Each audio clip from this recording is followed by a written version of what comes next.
Zoti Derviqi dhe Zoti Bregu, për çfarë akuzohet Balloku? Kush filloni pari nga ju? Ja, kolegut. Tani nga jo që lexuam, ka jo dosja, bëhet fjalë për tunelin e Llogaras, duket një praktik në pra është marrë në analizë si ka shkuar nga fillimi në fund, dhe akuza duket sikur ministrja dhe njerëzit e saj që akuzohen aty kanë bërë një tender, që e kanë çuar atje ku duan ata. Pra këtë jep ajo si panoramë. Në është bërë dhe është bërë një tjetër. Po, por ideja është që e kanë çuar tenderin ta fitoj dikush që duan ata, duke skualifikuar të tjerë që kishin sjell oferta më të ulta. Ky është thelbi i gjithë asaj dosje. Tani, aty kishte batuta nga më të ndryshmet që i morën portalet, i vënë cop-cop, kishte batuta që... Akuza që është në thelb tani, se interesante është kjo, e thamë. Shkelje e barazis në tender. Shkelje e barazis në tender. Do me thënë për ta kuptuar më thjeshtë populli? Duhet ta fitonte një tjetër, dhe ka fituar një tjetër. Okej, tani.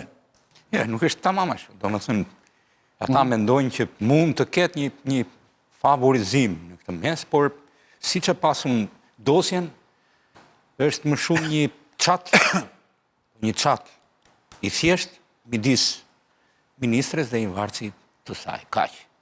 Një ushqim për mediat se si komunikojnë ata të dy në këtë logjik, dhe midis gjitha një gur në dorën e opozitës, e cila shpreson në këto momente për një konflikt midis Ramës, numrit 1 të qeverisë dhe numrit 2 të qeverisë. Po a ka një konflikt midis numrit 1 dhe numrit 2 të qeverisë? Unë nuk mendoj se është faqur në publik që ka një të tillë. Kështu që ashtu si e lexova unë, është thjesht një tërheqje vëmendje në këto momente e prokurorisë speciale për të trazuar botën politike në Shqipëri. Kjo është e gjitha në... Ke idenë që është një përpjekje për ta trazuar. Ushqim politik është ai, nuk është ushqim ligjor. Ku ndryshon hetimi për Ballukun nga dosjet e tjera të bujshme, sipas jush? Të gjitha dosjet kanë në thelbin e tyre, përveç asaj të Ballukut, kanë në thelbin e tyre diçka që rrjedh prej saj. Pra, një përfitim. Këtu është thjesht një s'ka asnjë lloj. Nuk ka dosje element të korrupsioni? Jo, fare. Dhe të tjera? Në të gjithë ministrat e kësaj qeverie, vetëm kjo shkon shkelje barazisë në ligjit. Gjithë kanë shkuar o korrupsion o shpërdorimet e tyre. Të gjithë të tjerët, po jo prapë shpërdorimet e tyre quhen ata. Jo, shpërdorimet e tyre është ndryshe. Shpërdorimet e tyre me shkeljen barazinë në tendera është ky nen në cilën është fillon nga 0 Ditburg deri në 1, domethënë nëse ti gjendesh fajtor, nuk është njësoj. Kjo është ndryshe nga gjithë dosjet e tjera.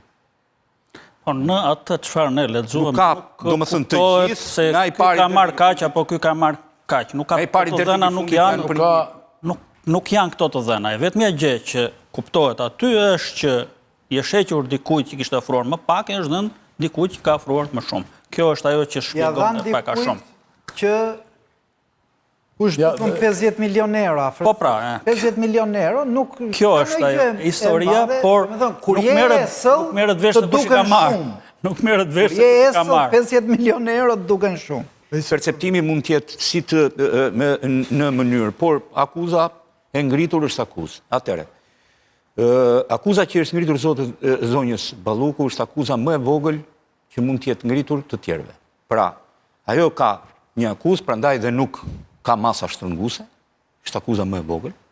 Pra, nëse do të ishte shpërdorim detyre është 3-7, nëse do ishte korrupsion është 4-8, kjo është akuza më e vogël e ngritur ndonjëherë ndaj dikujt. Pra e ka favorizim në tendera publik. Po të kishte një element, korrupsioni do të kalonte në korrupsion, nuk do ngelte këtu. Pra, është një pesë, dhe duke qenë një pesë, duke qenë se tenderat e kanë futur me presje, pra pika 2, sepse e kalon 800.000 lek të vjetra, në këshu e ka dhe kur është në valutë huaj, e ka një pesë dhe nuk merret mas shtrënguese në rastin konkret, duke qenë se akuza është më e vogël se të tjerëve. A në perceptim se si mund të duket, kjo është një tjetër gjë. Unë po them atë që unë shoh. Kjo është dosja që shumë kush që mendonte se Edi Rama ka në dorë SPAK-un, duhet ta rikonfiguroj pak në mendje, sepse kjo dosje ringre një pikë pyetje, po këtë pranoj unë.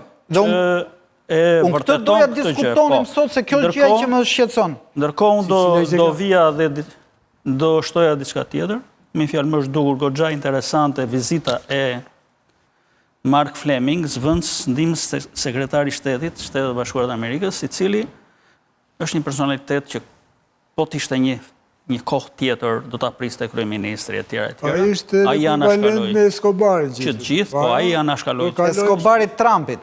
Escobarit Trumpit. Po, dhe ai erdhi dhe takoi Dumanin, takoi dhe këto ministrin e brendshëm dhe ato të drejtësisë, takoi 2-3 veta nga opozita dhe nuk takoi as kryeministër, as kryetar parlamenti, as kënd. Dhe është në ditën kur Ballukut është komunikuar akuza. E kene për botë. Nuk është kjo ajo. Problemi është që pse unë them Amerika po merr Shqipërinë. Unë them që amerikanët janë rikthyer të mbështesin SPAK-un. Por e ke 30 veta aty. Ylli, unë them që amerikanët janë rikthyer të mbështesin SPAK-un. Nga fjalët, nga deklaratat e këtij në takimin me Dumanin, unë do veçoja Washingtonin, mbetet i angazhuar në mbështetjen e SPAK dhe punës së SPAK. Kjo është lajm mbështetje reformës në drejtësi dhe mbështetje dhe forcimi të luftës ndaj korrupsionit. Asnjëherë s'ka. Unë mendoj se ata janë rikthyer, jo, pati një periudhë. Pati një muaj, po ata e pan për tërë botën.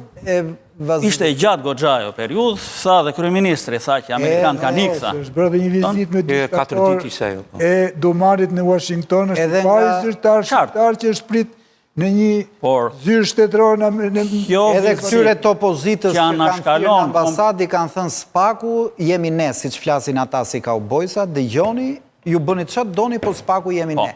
Pra, kështu që elementi amerikan është rikthyer. Ka një rikthim të kaubojsit në zyrat e Dumanit. A do jetë mirë kjo, a do jetë? Hajde pasaj diskutojmë.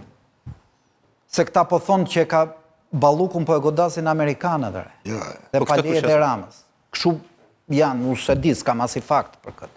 Po, që një gjë është e çuditshme, që SPAK-u të bëj një gjë, të godasi Ballukun, që Rama ende po e mbron, këtu ka një kontradikt. Dhe unë thash, këtë do doja të shpegoja. Unë për shembull vërtet është që prania amerikane aty është e fortë. Është, për shembull, është i kthyer. Që ti të kalojë preçi këtë mendim ka pasur gjithmonë këtu. Edhe te ne. Gjithmonë, po. Tu është koherent. Edhe kështu do. Amerika nuk është Amerika që ishte. Nuk është. Nuk është. Ai doli po bërtiste me të gjitha fuqinë, thoshte një njerëz që ka fituar 1% të New Yorkut, 1% të shanseve, thoshte.